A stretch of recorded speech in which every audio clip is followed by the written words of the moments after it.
Bom, nós estamos de volta aqui com a roda de entrevista, que está conversando nesta terça-feira com o Márcio Cecílio Siciliano, presidente da AGM e prefeito de São Miguel do Passa Quatro. Ele tem uma questão em pendência para responder aqui para o Renato Dias. Em seguida, o Jânio entra também algo semelhante. O senhor quer que o Renato repita, prefeito, a pergunta dele? Por favor, Renato. Qual é a estratégia da AGM para a mobilização, a marcha a Brasília, dia 10 de março? Isso, um foco em Goiás. Olha, hoje, os motivos e as estratégias de Goiás são as mesmas dos demais estados.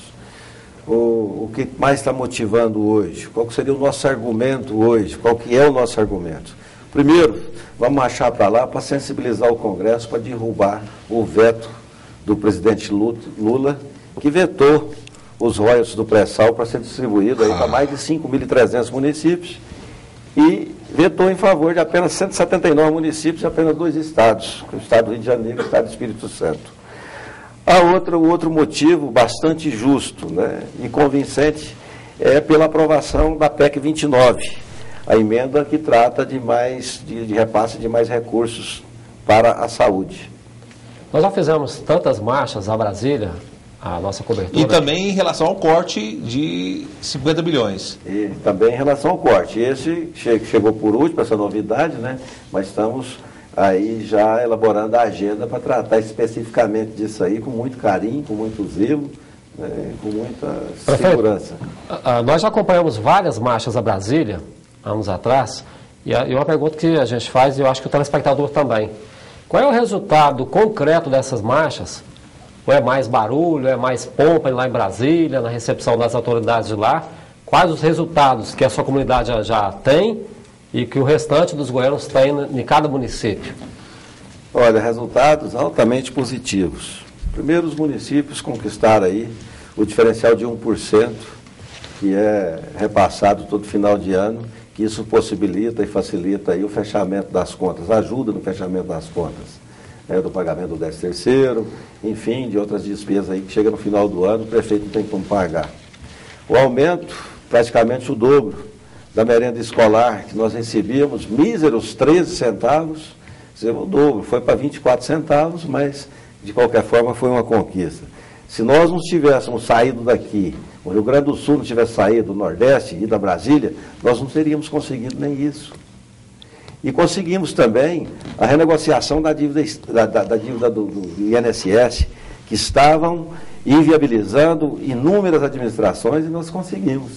Como conseguimos? Conseguimos lá sensibilizando o governo, marcando a presença lá, quando o presidente Lula, ou então o presidente Lula viu a presença maciça lá de prefeitos, ele esteve lá para dialogar e resolveu editar uma medida provisória e resolveu o problema de inúmeras prefeituras. Essa questão do INSS, eu não digo que ela está resolvida, ela precisa ser conversada, ela precisa ser bem rediscutida para poder facilitar para essas prefeituras que devem pagar com tranquilidade, pagar corretamente. Agora, prefeito, nessa marcha é um grande desafio aí justamente essa questão dos royalties do pré-sal. O que vocês pretendem, quais são aí o que vocês vão usar de artifício para tentar convencer então talvez a Câmara e o Senado a votar uma nova emenda? É isso que vocês esperam? Os royalties foram aprovados pelo Congresso, né? Esse novo Congresso agora, acredito que está até mais sensibilizado com os municípios que estão correndo o risco de ser prejudicados caso a gente não derrube o veto. Mas o argumento para sensibilizar esse Congresso, aonde se produz o pré-sal? É no território brasileiro.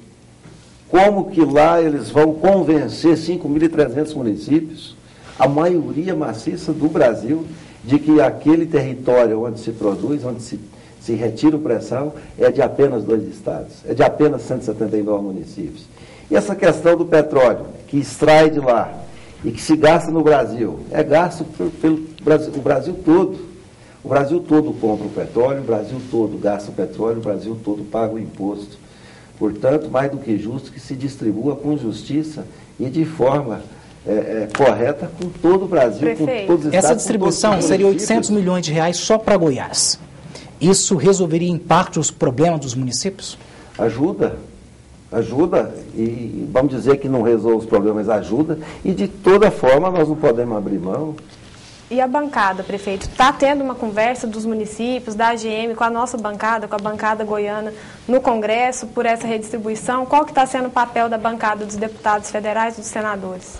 Nossa bancada sempre esteve presente, nossos senadores sempre se mostraram e se comportaram como verdadeiros municipalistas. Os nossos deputados, sempre que precisamos lá em Brasília, estão sempre presentes com a gente, são sempre parceiros. Nós temos aí outras bancadas de outros estados também que estão somando conosco. O peso do governo realmente muito grande, talvez sobrepõe aí a vontade do Congresso. Daí a razão da marcha, daí a razão da presença dos prefeitos, da força do interior, da força do municipalismo, para que isso não aconteça. Mas que a gente sempre pôde contar com a nossa bancada, nós sempre contamos e eles sempre estiveram presentes. Aliás, só tem um fortíssimo aliado, né, a partir de agora, o governador Marconi Perillo, que sempre esteve lá no Congresso, em prol aqui dos goianos, sempre com as causas de Goiás.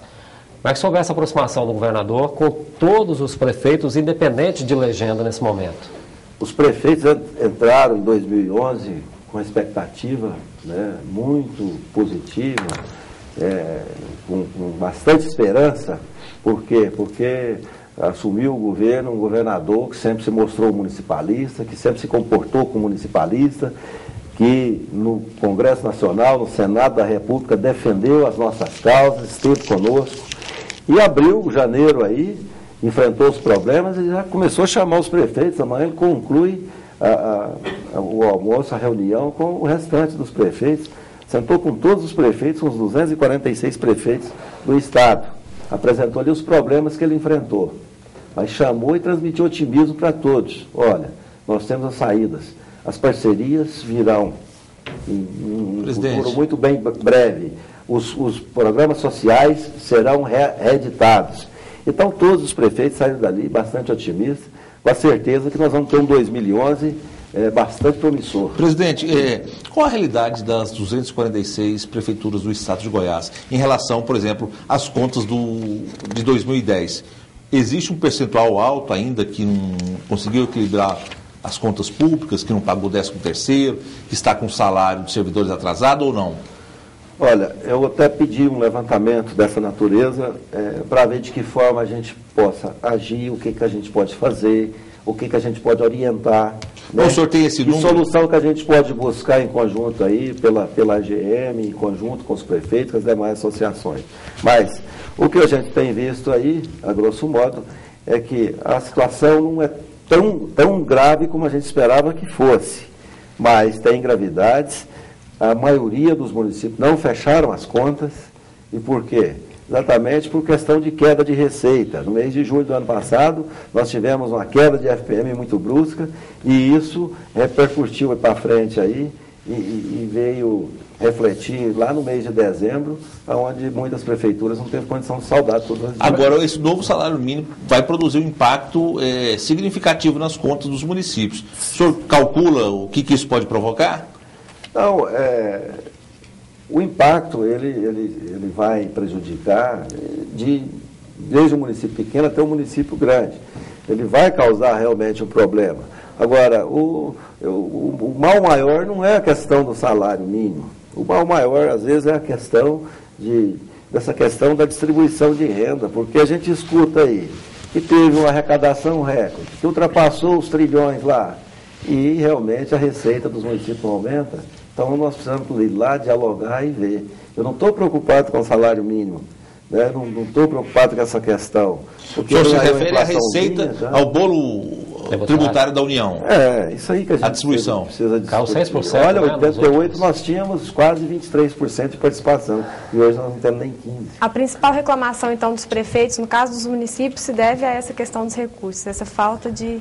Essa dificuldade com o repasse dos recursos. A questão da PEC 29, que podia ter sido aprovada, nós podíamos hoje, às vezes, estar oferecendo um serviço de saúde mais qualificado, né? Trazendo o resultado, a cura com mais rapidez, com mais facilidade. Então, a gente vê, nós temos que ir lá dialogar, nós temos que ver a saída para isso aí. Porque acontece muito o governo te dá um programa, né? Ele te dá, às vezes, a farinha, mas não te dá o saco para você carregar Agora, prefeito, Acontece só o caso do SAMU. para esclarecer então melhor essa questão da PEC 29, é justamente uma responsabilidade maior no setor saúde por parte das prefeituras. E aí não se tem um percentual X em que a União poderia mandar 100%. esses recursos para os municípios? Olha, Se cria um percentual para o Estado, para o município, e a União fica sem esse percentual fixo? não, ela não vai ficar sem esse percentual fixo, né? Ela tem os manejos legais e não vai ficar sem. O que precisa é aprovar um dispositivo de possibilitar um repasse maior para os estados e para os municípios, né? Então, para você atender lá, fazer o atendimento inicial de um acidentado, de um infartado, de um cidadão que requer cuidados especiais, você precisa de uma estrutura mínima. Lá, no atendimento final, também precisa de uma estrutura. Então, o que a gente está buscando com a PEC de 29 é que venha mais recursos e, consequentemente, a gente resolver essas questões. Prefeito, nós vamos para mais um bloco comercial, a gente volta já com roda de entrevista, que está conversando hoje com o presidente da AGM, o Márcio Cecílio Siciliano. Ele é também prefeito de São Miguel do Passa Quatro.